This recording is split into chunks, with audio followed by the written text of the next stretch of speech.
It's a great pleasure for me to participate in this celebration and join your excellencies and distinguished personalities in the seminar.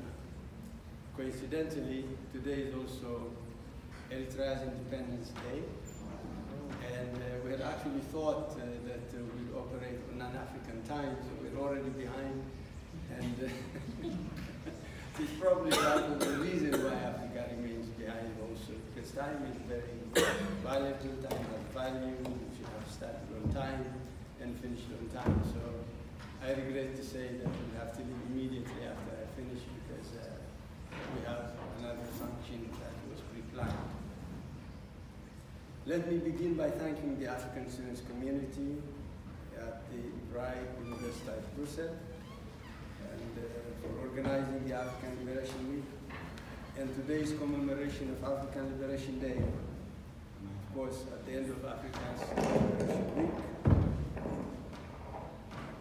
under the theme of Generation of Change, Africa Tomorrow. Let me also express my deep appreciation to Professor Caroline Howells, Director of VUB, for encouraging the African students to come together, organize an association, and also advising them or encouraging them to pursue their studies in earnest, and of course prepare themselves to contribute to Africa's development. To set the tone for this discussion, I will focus on three things. First, the significance of Africa Liberation Day. What does it mean? Why do we celebrate? Why do Africans everywhere, at home in the diaspora, celebrate Africa Liberation Day? Second, Africa's major achievements and challenges. And the third, the role of African youth in shaping Africa tomorrow, or tomorrow's Africa. Africa Liberation Day commemorates the founding of the OAU, or Organization of African Unity, in Addis Ababa in 1963. We are gathered here on the eve of the 55th anniversary of the historic day, a remarkable achievement of the Pan-Africanist movement. I don't know how many of you are aware of the Pan-Africanist movement, but of course the African Liberation Day itself is the embodiment of the success of that movement, and the Organization of African Unity itself, the outcome of the movement. The idea of Pan-Africanism originated in the black communities of African descent in the Western Hemisphere, in the United States and the Caribbean, in the 19th century. And of course, from there, the idea spread into the leaders of what became the National Liberation Movement in Africa, the anti-colonial struggle. We could, of course, mention some of the most important proponents of the Pan-Africanist movement. And we, of course, this is an occasion not only to remember them, but to honor them for their contribution, not only to the establishment of the Organization of African Unity, but also to the liberation of Africa from European colonial rule. Some of the most outstanding proponents of Pan-Africanism are like Edward Blyden of the West Indies, Marcus Garvey of Jamaica, Cyril James and George Padmore of Trinidad, and Martin Delany, Alexander Kumar, and William Dubois of the United States. Driven by a shared vision of unity and a common purpose among the African peoples, and both at home in Africa and in the diaspora, of course, Pan-Africanism has evolved in different forms in different parts of the world at different times, intending to address the burning issues of the moment. In its cultural manifestation, the Pan-Africanist movement inspired, among other things, the Black Power movement in the United States. I don't know how many of you are aware, but the Black Power movement in the United States spearheaded the civil rights movement, the struggle for racial equality in the United States, the struggle against segregation on the basis of color.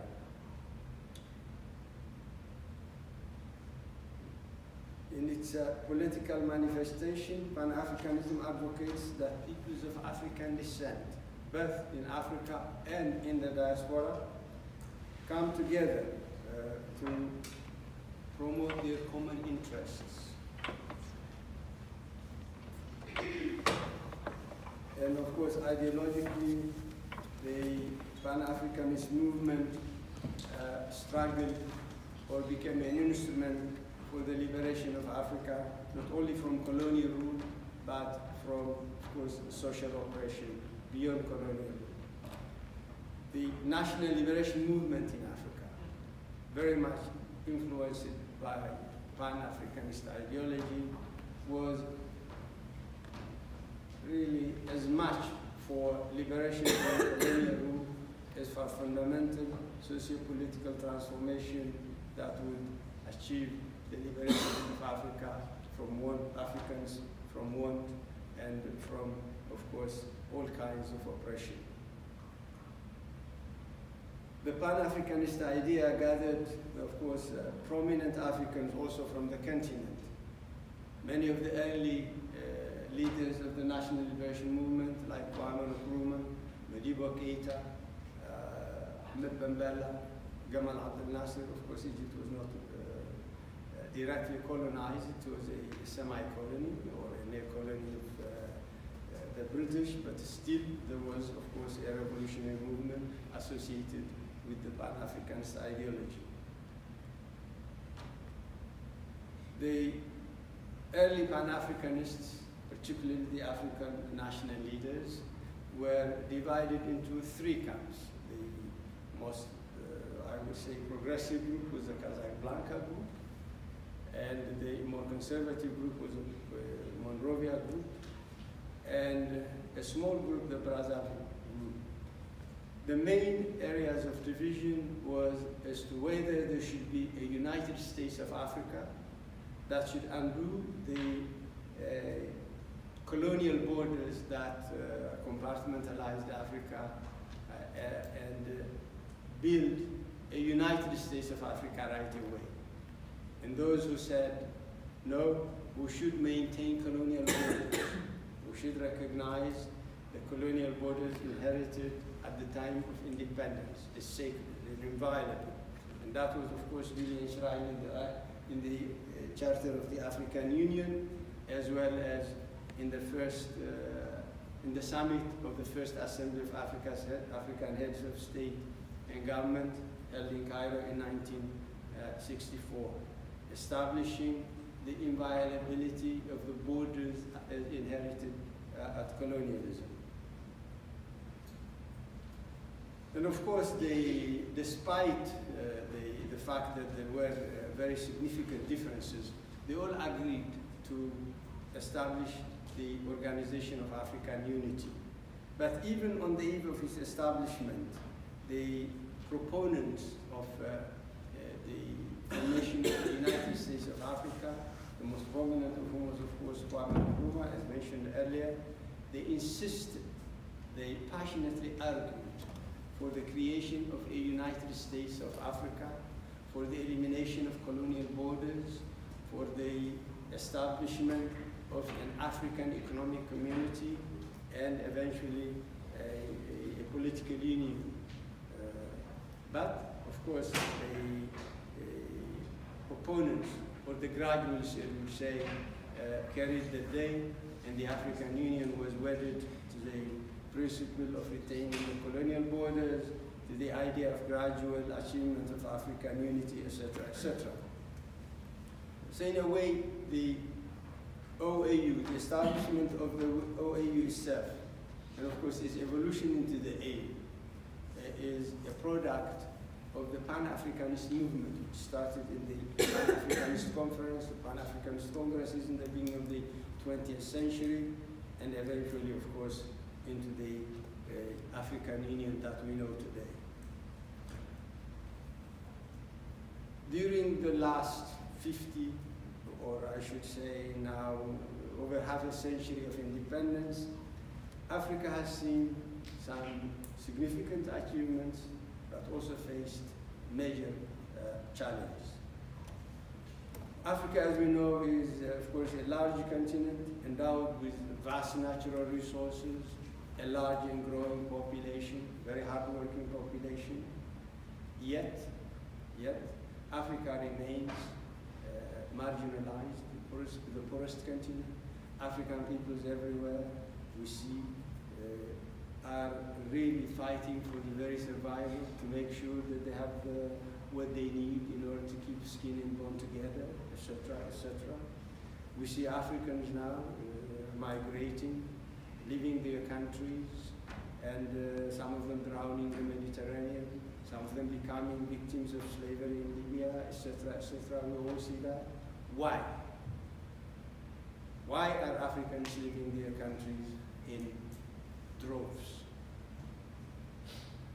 I think one could say that they are leaving in search of better opportunities, lack of employment, gainful employment, lack of etc., etc., etc. But the vast majority are also leaving because of corruption. In many African countries, corruption permeates the entire structure, the government, even from the head of the government all the way down. And institutions like the parliament, mandated to oversee the executive branch, are either too divided along party lines, or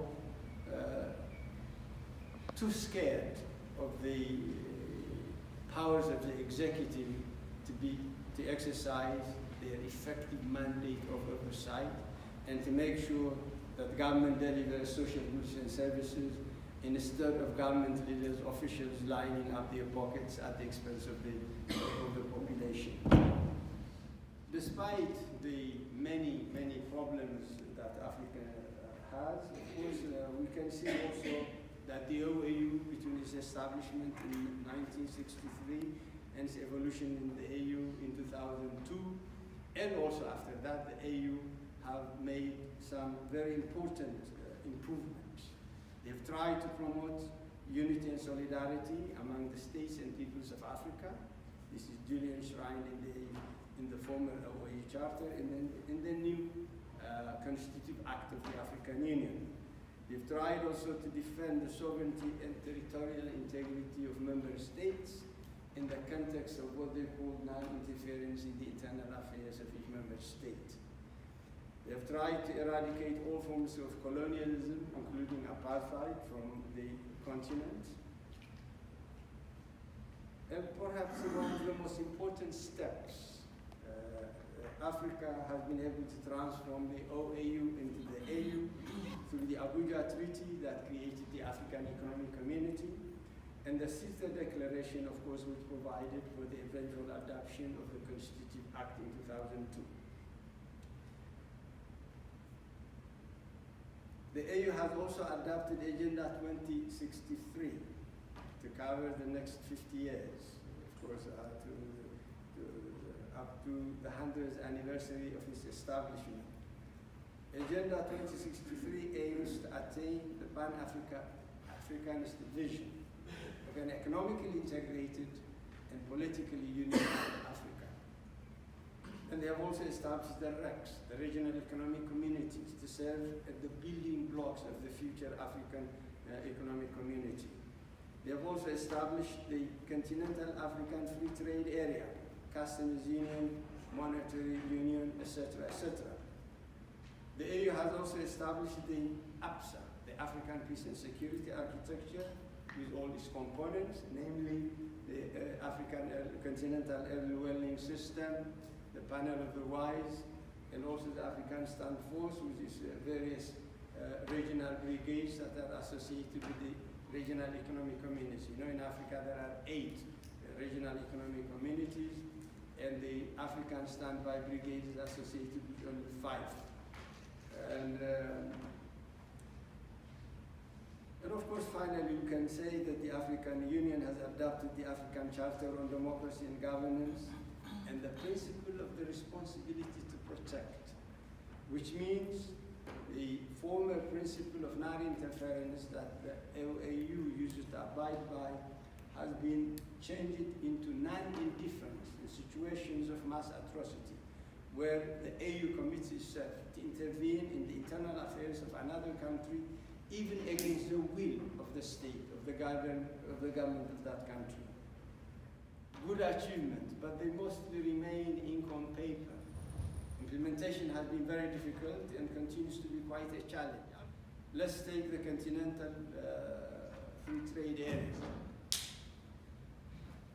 In order to effectively implement it, you need physical infrastructure, transport, communications, a network of transport communications linking the continent from north, south. We're talking not only of airlines, but also railroads, roads, etc., ports, energy, the financial institutions to facilitate mobility of goods, services, people, etc. All of these are lacking. So how realistic is this continental free trade area? Is an objective, is something to aspire to and work hard towards achieving it, but we hope that there will be serious improvements in the infrastructural deficiencies that constrain its achievement. We can also talk of the African peace and security architecture. In the first place, not only in terms of the regional economic communities that are, of course, to which the regional brigades are associated, but also in the regional brigades, there is overlapping membership. One country is a member of 2, 3 different regional economic communities, and it's also associated with 1 or 2 or 3 regional brigades, which make up the eventual African standby force, which is supposed to be the peace and security arm of the African Union. So we're facing all these problems, and yet, of course, on paper, there is a lot of progress.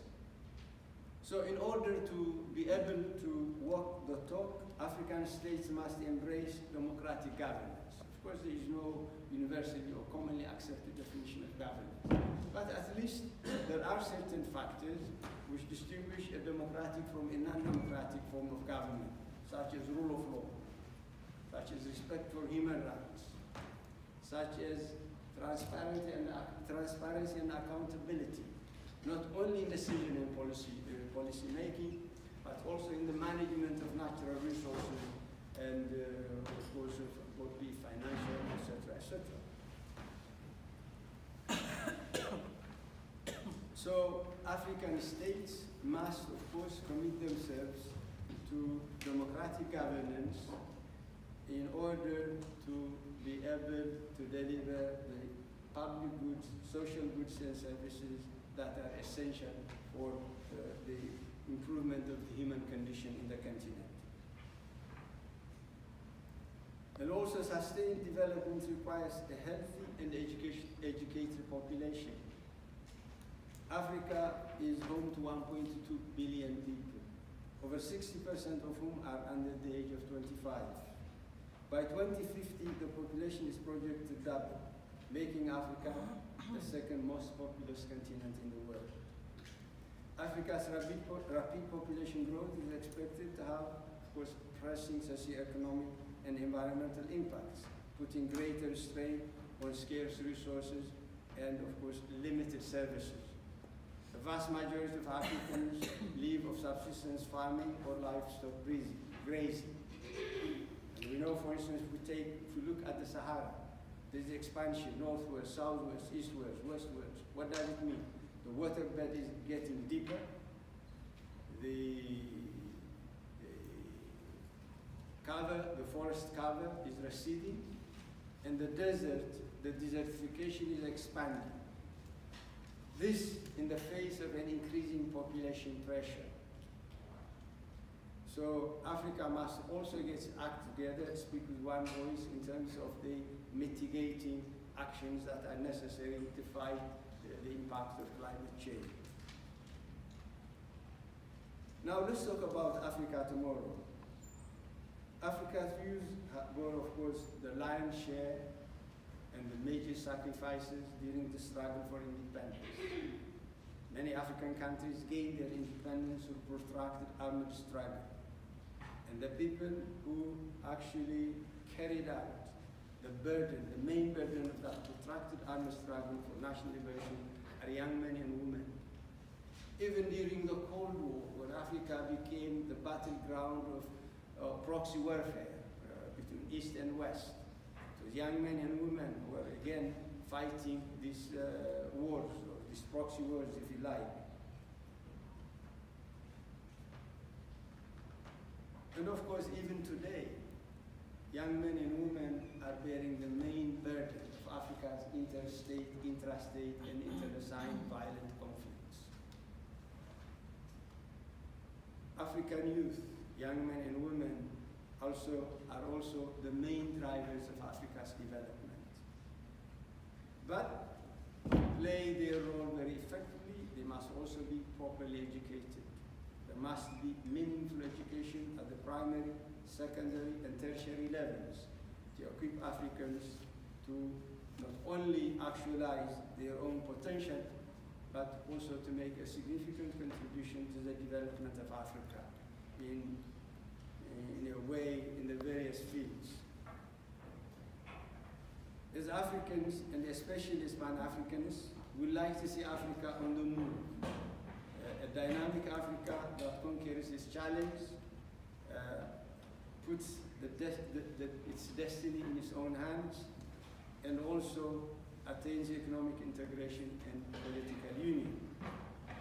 Surely the future of Africa lies in the hands of the African people, but most importantly in the hands of its young people.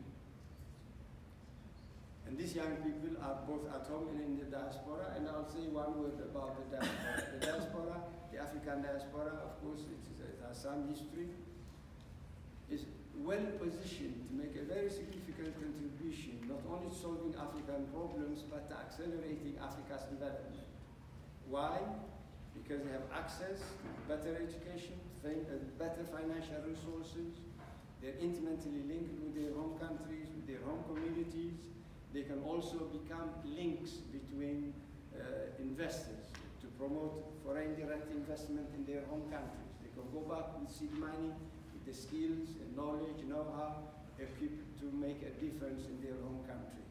So African youth, and especially Africans in the diaspora, have a very important role to play in the transformation of Africa, in improving the human condition in Africa. And finally, of course, to the achievement of the historic aims of the Pan-Africanist movement, that is, of course, an economically integrated and a politically unified Africa of the future. Thank you very much.